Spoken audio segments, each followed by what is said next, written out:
Hello friends, నేను మీరు Ahmed Pasha. Welcome to the media report. Jaganmohan Reddy యుద్ధంలోకి దిగితే అది ఎంత భయంకరంగా ఉంటుందో అని చెప్పడానికి ఒక చిన్న ఉదాహరణ కింద ఒక వీడియో అన్నది కనిపిస్తున్నది. ఈ వీడియోని ముందు జాగ్రత్తగా చూడండి, వినండి. దాని తర్వాత మనం మన టాపిక్లోకి వెళ్ళిపోదాం. రాష్ట్రంలో గనులు రిలీజుల గురించి మాట్లాడుతూ పెద్దిరెడ్డి రామచంద్రారెడ్డి అని ఆయన మీద బండ వేయాలని చెప్పి విపరీతంగా ప్రయత్నం చేస్తూ ఉంటాడు. పాప పెద్దిరెడ్డి రామచంద్రారెడ్డి ఈయన చిన్నప్పుడు క్లాస్మేట్లు. అప్పుడెప్పుడు పెద్దిరెడ్డి రామచంద్రారెడ్డి కాలేజీలో ఉన్నప్పుడు చంద్రబాబు నాయుడు కొట్టినాడంట. ఆ కోపాన్ని ఆయన ఎప్పుడు తట్టుకోలేడు, జీర్ణించుకోలేడు. పెద్దిరెడ్డి రామచంద్రారెడ్డి గారు, చంద్రబాబు నాయుడు గారు ఇద్దరు ఒకే కాలేజీలో చదువుకున్నారు. చదువుకునే రోజులలో చంద్రబాబు నాయుడు గారిని పెద్దిరెడ్డి రామచంద్రారెడ్డి గారు కొట్టారు. ఆ కోపాన్ని చంద్రబాబు నాయుడు గారు తన మనసులో ఉంచుకొని పెద్దిరెడ్డి గారి కుటుంబం మీద, పెద్దిరెడ్డి గారి మీద ఇప్పుడు కక్ష సాధింపు చర్యలు అన్నది చేస్తున్నాడు అని చెప్పేసి జగన్మోహన్ రెడ్డి గారు ఈరోజు ప్రెస్ కాన్ఫరెన్స్ పెట్టి మాట్లాడడం జరిగింది. కాకపోతే నేను ఇన్ని రోజులు అదే అనుకునేవాడిని, ఎందుకబ్బా చంద్రబాబు నాయుడు గారికి పెద్దిరెడ్డి గారు అంటే అంత కోపం అని చెప్పేసి నాకు కూడా ఒక అనుమానం అనేది ఉండేది. కాకపోతే పెద్దిరెడ్డి గారు కుప్పంలో చంద్రబాబు నాయుడు గారిని ఓడించడానికి ప్రయత్నం చేసిండు. మేబీ ఆ కోపం ఉండొచ్చు అని చెప్పేసి నేను అనుకున్నా. కానీ కాకపోతే ఈ అనుబంధం ఈ రోజుది కాదంట, ఈ కోపం ఈ రోజుది కాదంట.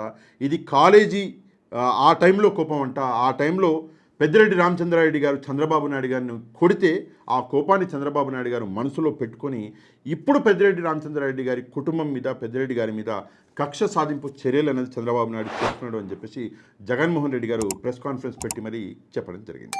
కాకపోతే గడిచిన 2 రోజుల నుంచి చంద్రబాబు నాయుడు గారు జగన్మోహన్ రెడ్డి గారిని బద్నాం చేయడానికి ప్రయత్నిస్తున్నాడు. అసెంబ్లీ సాక్షిగా అసెంబ్లీలో కొన్ని పవర్ పాయింట్ ప్రజెంటేషన్లు ఇచ్చుకుంటా, అబద్ధపు ప్రజెంటేషన్లు, తప్పుడు నెంబర్లు అన్నది అసెంబ్లీలో చెప్పుకుంటా జగన్మోహన్ రెడ్డి గారిని బద్నాం చేసే ప్రయత్నం అన్నది చంద్రబాబు నాయుడు గారు చేస్తున్నాడు. ఆ ప్రక్రియలో జగన్మోహన్ రెడ్డి గారిని చంద్రబాబు నాయుడు గారు పాబ్లో ఎస్కోబార్ అని చెప్పేసి ఒక డ్రగ్ లార్డ్ ఉన్నాడు, కొలంబియాకి చెందిన డ్రగ్ లార్డ్. ఇతను ఎవరు జగన్మోహన్ రెడ్డి పాబ్లో ఎస్కోబార్ లాంటోడు అని చెప్పేసి చంద్రబాబు నాయుడు గారు చెప్పడం జరిగింది. ఈరోజు ప్రెస్ కాన్ఫరెన్స్లో ఒక మీడియా మిత్రుడు జగన్మోహన్ రెడ్డి గారిని అడిగిండు, సార్ మిమ్మల్ని చంద్రబాబు నాయుడు పాబ్లో ఎస్కోబార్ అన్నాడండి, దీనికి మీ సమాధానం ఏంటి సార్ అని చెప్పేసి అడిగితే జగన్మోహన్ రెడ్డి గారు ఒక మంచి సమాధానం చెప్పిండు. ఒకసారి వినండి.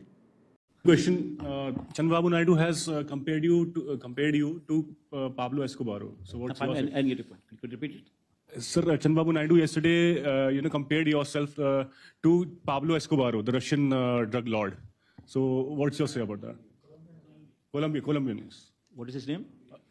Pablo Escobar. What is it? Pablo Escobar. What? Boy. Pablo Escobar. Pablo, sir. Pablo.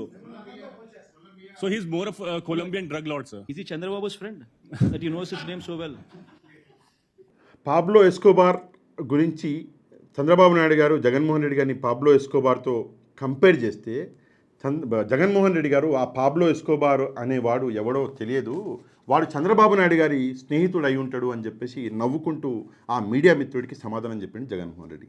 ఇది ఆరంభం మాత్రమే. జగన్మోహన్ రెడ్డి ఒక్కసారి యుద్ధంలోకి దిగితే ఇట్లా ఉంటుంది. రాబోయే 5 సంవత్సరాలు నిజంగా ఎట్లా ఉండబోతుంది అన్న సంగతి ఈ పాటికి మీకు అర్థమై ఉంటుంది. కాకపోతే ఎందుకని చంద్రబాబు నాయుడు గారు పాబ్లో ఎస్కోబార్ తోటి జగన్మోహన్ రెడ్డి గారిని కంపేర్ చేసిండు అంటే, జగన్మోహన్ రెడ్డి గారు మద్యం ఏదైతే ఉందో మద్యం మీద ఆయన సంపాదించిండు డబ్బులు, ఆయనకి కమిషన్లు ముట్టినాయి అని చెప్పేసి జగన్మోహన్ రెడ్డి గారి మీద ఒక అభాండం అనేది వేసిండు. దాంతోపాటు డ్రగ్స్ కూడా కంట్రోల్ చేయలేకపోయిండు జగన్మోహన్ రెడ్డి.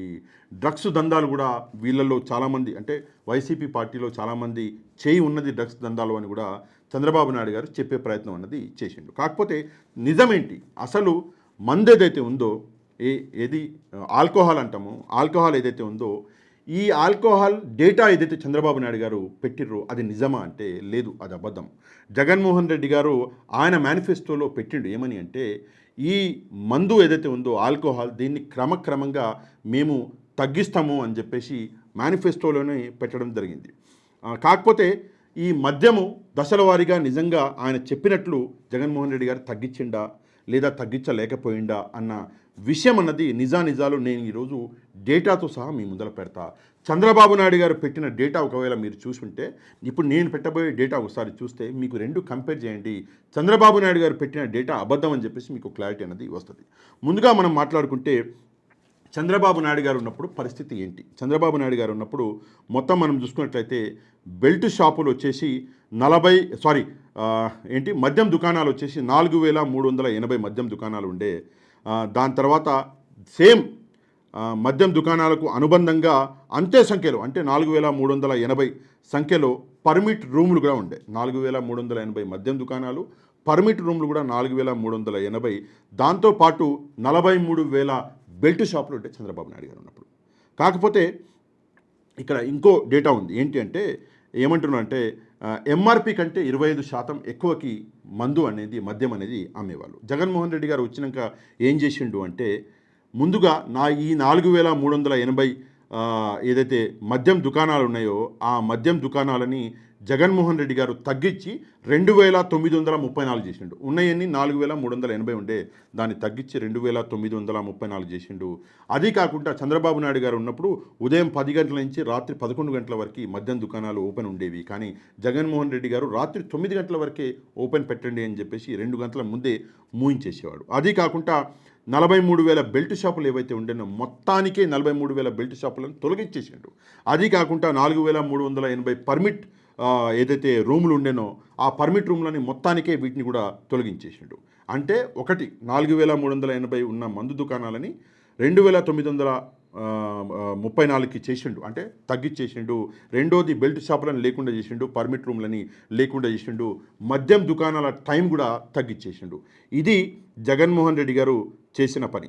అక్రమ మద్యాన్ని అరికట్టేందుకు స్పెషల్ ఎన్ఫోర్స్మెంట్ బ్యూరో ఒకటి జగన్మోహన్ రెడ్డి గారు మొదలుపెట్టిండు. ఈ స్పెషల్ ఎన్ఫోర్స్మెంట్ బ్యూరో వచ్చేసి చాలా బాగా పనిచేసింది. ఇది ఒక డేటా. అది కాకుండా ఇంకో విషయం ఏంటి అంటే జాతీయ కుటుంబ ఆరోగ్య సర్వే ఏదైతే ఉంటుందో ఈ నివేదిక ప్రకారం 2015-16లో ఏపీలో 34.9% పురుషులు ఈ మద్యానికి అలవాటైన వాళ్ళు, 0.4% మంది మహిళలు ఈ మద్యానికి అలవాటు పడ్డారు. కాకపోతే జగన్మోహన్ రెడ్డి గారు వచ్చిన తర్వాత ఏమైంది అంటే ఎప్పుడు 2019-2021 మధ్యలో ఈ 34.9% మద్యానికి అలవాటు పడ్డ పురుషులు తగ్గిపోయి 31.2%కి చేరారు. మహిళలు 0.4% ఉండే కదా, అది తగ్గి 0.2% మహిళలు కూడా తగ్గారు. అంటే మద్యం తాగే వాళ్ళ సంఖ్య అన్నది పడిపోయింది, తగ్గింది. ఇది ఒక అచీవ్మెంట్. అది కాకుండా చంద్రబాబు నాయుడు గారు ఒక మంచి మాట అన్నాడు. ఏమన్నాడు అంటే జగన్మోహన్ రెడ్డి ఇష్టారీతిన తనకు నచ్చిన పేర్లు ఉన్న బ్రాండ్లు తీసుకొచ్చిన వాళ్ళు కూడా వైసీపీ వాళ్ళే. వైసీపీ నాయకులు, లీడర్లు ఎవరైతే ఎమ్మెల్యేలు, ఎంపీలు ఉన్నారో వాళ్ళు వాళ్ళ మద్యం ఏదైతే ఉంటుందో బాటిళ్ళు అంటే బ్రాండ్లు అవి తీసుకొచ్చారు అని చెప్పేసి ఒక ఆరోపణ చేసినాడు చంద్రబాబు నాయుడు గారు. కానీ ఆ ఆరోపణ అబద్ధం. జగన్మోహన్ రెడ్డి గారు ఒక్క మద్యం బ్రాండ్ కూడా తీసుకొచ్చింది ఎవరు అంటే చంద్రబాబు నాయుడు గారు. ఈరోజు నేను డేటాతో సహా మీకు పేర్లతో సహా నేను చెప్తా. పేర్లు నేను ఏమైనా తప్పు పలికితే నన్ను క్షమించాలి, ఎందుకంటే నాకు అలవాటు లేదు కాబట్టి నేను ఏమైనా తప్పు పలికితే నన్ను క్షమించండి. మొదటిగా ప్రెసిడెంట్ మెడల్ అని చెప్పేసి ఒక మందు తీసుకొచ్చిండు, ఒక బ్రాండ్. ప్రెసిడెంట్ మెడల్ ఒకటి, హైదరాబాద్ బ్లూ డీలక్స్ అంట. ఈ 2 బ్రాండ్ల విస్కీ చంద్రబాబు సీఎంగా ఉన్నప్పుడు తీసుకొచ్చిండు. ఏంటి president medal, Hyderabad blue deluxe. ఎప్పుడు తీసుకొచ్చిండు చంద్రబాబు నాయుడు గారు అంటే 2017 నవంబర్ 22వ తారీఖు ఈయన అనుమతులు ఇచ్చిండు చంద్రబాబు నాయుడు గారు. డేట్తో సహా చెప్తున్నారు. ఎప్పుడు 2017 నవంబర్ 22వ తారీఖు ఈయన president medal, Hyderabad blue deluxe ఈ 2 తీసుకొచ్చిండు. దాని తర్వాత గవర్నర్ రిజర్వ్, ప్రెసిడెంట్ గవర్నర్ ఏందిరా నాకు అర్థం కాదు. గవర్నర్ రిజర్వ్ ఒకటి బ్రాండ్ పేరు అంటే ఇది కాక లేఫైర్ నెపోలియన్ అంట, ఆక్టాన్ బ్యారెల్ ఎడ్జ్ ఇది కూడా ఒక పేరంట, సెవెంత్ హెవెన్ బ్లూ అని చెప్పేసి ఇది కూడా ఒక బ్రాండ్. ఇది కాకుండా బ్రాండ్ల పేరుతో విస్కీ. ఏమేం బ్రాండ్లు నేను తప్పుగా పలికితే క్షమించాలి, ముందే చెప్పిన. గవర్నర్ రిజర్వ్, లేఫైర్ నెపోలియన్, ఆక్టోన్ barrel edge, seventh heaven blue ఈ 4 బ్రాండ్లు కూడా తీసుకొచ్చిండు చంద్రబాబు నాయుడు. ఇవి విస్కీలు అంట. ఈ బ్రాండ్లు ఎప్పుడు తీసుకొచ్చిండు అంటే 2018 అక్టోబర్ 26వ తారీఖు రోజు ఈ 4 బ్రాండ్లు తీసుకొచ్చిండు. ఎవరు తీసుకొచ్చిండ్రు? చంద్రబాబు నాయుడు గారు. అప్పుడు ముఖ్యమంత్రిగా ఉన్నది ఆయనే కాబట్టి. దాని తర్వాత మళ్ళీ ఇక్కడ ఏమో బ్రాండ్స్ ఉన్నాయి, ఒకసారి ట్రై చేస్తా. High voltage gold, SNG 10,000, British empire super strong premium beer, British empire ultra బ్రాండ్లతో బీరు విక్రయాలు. ఎవరు తీసుకొచ్చారు ఈ బ్రాండ్ల పేర్లు? చంద్రబాబు నాయుడు గారు. ఎప్పుడు తీసుకొచ్చిండు? 2017 జూన్ 7వ తారీఖు ఈ బ్రాండ్లను తీసుకొచ్చిండు చంద్రబాబు నాయుడు గారు. ఇక ఆ బ్రాండ్ పేర్లు ఆల్రెడీ నేను చదివిన.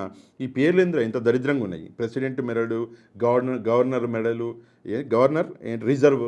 ప్రెసిడెంట్ గవర్నర్ ఎందుకు రా? మందు పేర్లు పెట్టుకోండి, ఆల్కహాల్ పేర్లు పెట్టుకోండి. ప్రెసిడెంట్ల గవర్నర్ల పేర్లు బదనాం చేస్తారు ఎందుకు? అది కాకుండా ఇక్కడ ఇంకేదో ఉంది, హై వోల్టేజ్ అంట. మళ్ళీ అది కాకుండా ఏంటి, వోల్టేజ్ గోల్డ్ అంట. SNG 10,000. ఇదేంద్రా? అదేదో బిల్లలు ఉంటాయిగా, అది బిల్లలు. ఆ బిల్లల పేర్లు పెట్టుకునేది నాకు అర్థం కాదు. మందు పేర్లు పెట్టుకుంటే కొంచెం మంచి పేర్లు పెట్టుకుంటే అయిపోగా. నన్ను అడిగితే నేను 2-3 పేర్లు సజెస్ట్ చేద్దును, మంచి మంచి ఆల్కహాల్ పేర్లు, అంటే మంచిగా పలకగలిగే పేర్లు. ఈ ప్రెసిడెంట్లని గవర్నర్ని బదలాం చేస్తాడు, మందు ఇది బిల్లలని టాబ్లెట్లని బదలాం చేసేటట్లు పెట్టుకున్నారు పేర్లు. ఇది చంద్రబాబు నాయుడు గారు 2018లో తీసుకొచ్చిండు. ఇది కాకుండా బీరా 91 పేరుతో 3 రకాల బీర్లు బ్రాండ్లు 2019 మే 14 చంద్రబాబు నాయుడు తీసుకొచ్చిండు. ఏంటి, బీరా 91 పేరుతో తీసుకొచ్చిండట. దాని తర్వాత ఆ మర్నాడే నెక్స్ట్ రోజే ఏంటి, TI mansion house, TI Korean Napoleon whisky. ఓడేమ్మ, ఈ బ్రాండ్లని చంద్రబాబు నాయుడే తీసుకొచ్చిండు. మనం జనరల్గా ఏమనుకుంటామంటే జగన్మోహన్ రెడ్డి గారు తీసుకొచ్చిండంటే ఏ బ్రాండ్ పేరు, ఎప్పుడు, ఏ తారీఖు ఒకసారి చంద్రబాబు నాయుడు గారు డేటా అనేది బయట పెడితే బాగుంటుంది. ఊకే జగన్మోహన్ రెడ్డి తెచ్చిండంటే జగన్మోహన్ రెడ్డి గారు ఒక్క బ్రాండ్ కూడా తేవడం దేవుడరుగా ఉన్న ఏదైతే మందు దుకాణాలు ఉండేనో ఆ దుకాణాలు 4,380 ఉంటే దాన్ని తగ్గించేసి 2,934 చేసిండు.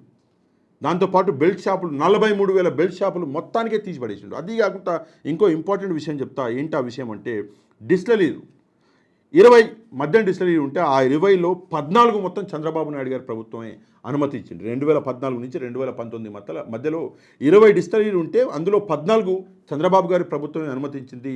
6 వచ్చేసి పాత ప్రభుత్వాలు అనుమతించినాయి. ఆ పాత ప్రభుత్వాలలో పాత చంద్రబాబు నాయుడు గారి ప్రభుత్వం కూడా ఉంది.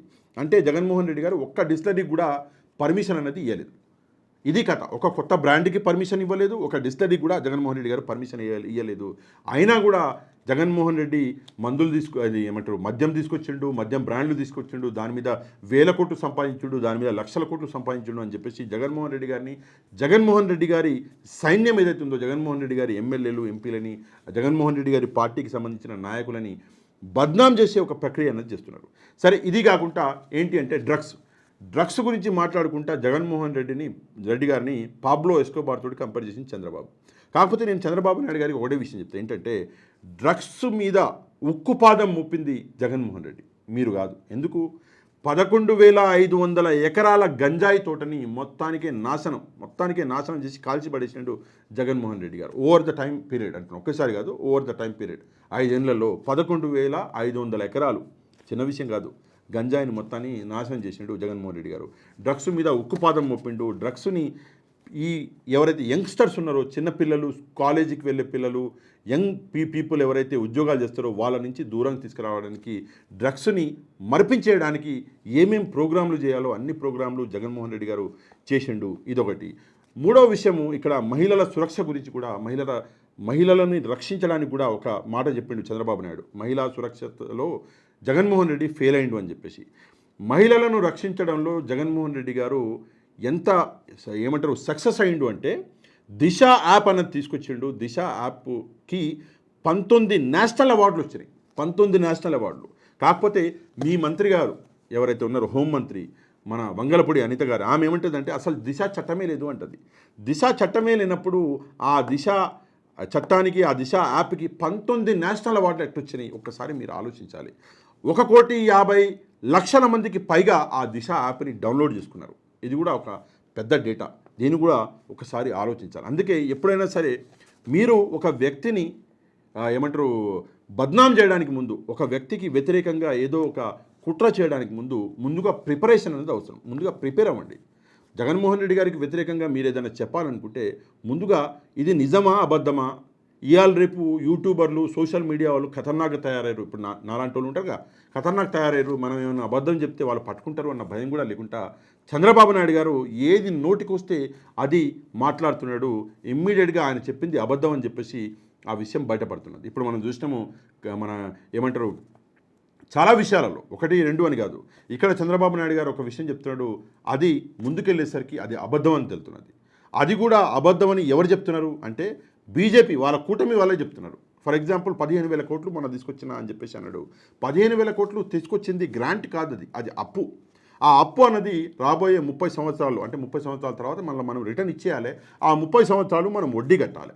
ఇది చాలా ఇంపార్టెంట్ విషయము. ఈ విషయాన్ని చంద్రబాబు నాయుడు గారు దాయాలని చూసిన కానీ చెప్పినా కదా, సోషల్ మీడియాలో కొంతమంది కూర్చున్నారు, మీరు మెయిన్ స్ట్రీమ్ మీడియాని మీరు మేనేజ్ చేసుకోవచ్చు, మీ పచ్చ మీడియా ఉన్నది వాళ్ళతోటి మెయిన్ స్ట్రీమ్ మీడియాని మీరు మేనేజ్ చేసుకోవచ్చు, కానీ కొంతమంది యూట్యూబర్లు కొంతమంది సోషల్ మీడియా ఇన్ఫ్లుయెన్సర్లు వాళ్ళ దగ్గర నుంచి మీరు తప్పించుకోవడం అనేది చాలా అసాధ్యం. అందుకే కొంచెం జాగ్రత్తగా మాట్లాడేటప్పుడు మాట్లాడితే మీకు కూడా మంచిది, మాకు కూడా మంచిది, సభ్య సమాజానికి మంచిది. రాబోయే కాలంలో ఎవరైతే కొత్త కొత్త నాయకులు వస్తున్నారో, ఇప్పుడు మనం చూసినాము చాలామంది అసెంబ్లీలో కొత్త ఎమ్మెల్యేలు ఉన్నారు. ఆ ఎమ్మెల్యేలకి మీరు ఇచ్చే మెసేజ్ ఏంటి, అది ఇంపార్టెంట్. అందుకే మాట్లాడే ముందు కొంచెం జాగ్రత్తగా మాట్లాడండి. మీరు మర్యాదను ఇవ్వండి, మీరు మర్యాదను పుచ్చుకోండి. మీరు ఒక సీనియర్ రాజకీయ నాయకుడు, 40-45 సంవత్సరాల ఇండస్ట్రీ ఉంది మీకు. తప్పకుండా మీరు కొంచెం జాగ్రత్తగా మాట్లాడతారు అని చెప్పేసి నేను రాబోయే రోజులలో జాగ్రత్తగా మాట్లాడతారు అని చెప్పేసి చంద్రబాబు నాయుడు గారి నుంచి నేనైతే ఆశిస్తున్నా. ఇక ఆయన మాట్లాడతారా లేదా అది దేవుడికిగా. తప్పకుండా ఈ వీడియోని వైరల్ చేయండి. వైరల్ చేయాలంటే 2 దారులు. ఒకటి, ఈ వీడియో కింద ఉన్న లైక్ బటన్ని ప్రెస్ చేయండి. రెండో దారి ఏంటంటే మీ వాట్సాప్ గ్రూపులలో మన ఈ వీడియో లింక్ని మీకు తెలిసిన వాళ్ళందరికీ షేర్ చేయండి. కంటెంట్ నచ్చితే తప్పకుండా మన ఛానల్ని సబ్స్క్రైబ్ చేసుకోండి. నెక్స్ట్ వీడియోలో మళ్ళీ కలుద్దాం. అంతవరకు థ్యాంక్ యూ వెరీ మచ్. జై హింద్.